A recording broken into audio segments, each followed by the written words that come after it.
The Mustangs honor the 1960 team with a victory to keep their playoff hopes alive. I'm Andrew Masuda with your KSBY Cal Poly Sports Minute. The Mustangs and quarterback Tony Smith stayed unbeaten on their home turf.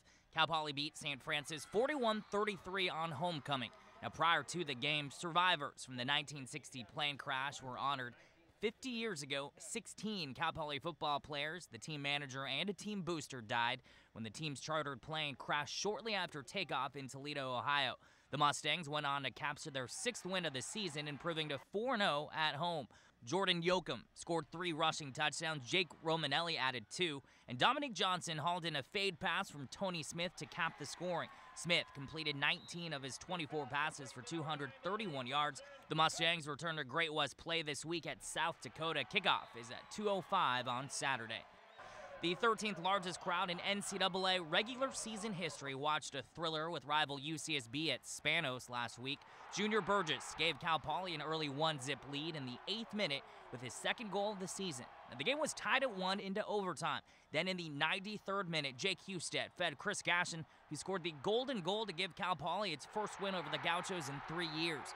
But just a few days later, the Mustangs surrendered 3 second-half goals to fall at UC Davis 4-2.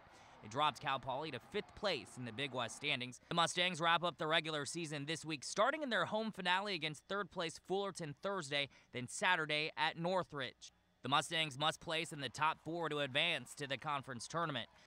The women's soccer team ended this season on a high note. Cal Poly beat rival UCSB 1-0 in its Big West finale, then edged Cal State Bakersfield 1-0 in the season finale.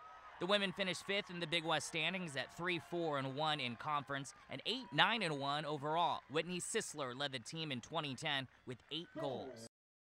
The volleyball team is tied for 2nd in the Big West standings behind Fullerton. The Mustangs split their tough road trip last weekend, winning in 4 sets at Long Beach behind Christina Graven's 20 kills. Cal Poly won the opening set the following night at Fullerton, but fell in 4. Cal Poly returns to action Saturday at rival UCSB. And with this week's KSBY Cal Poly Sports Minute, I'm Andrew Masuda.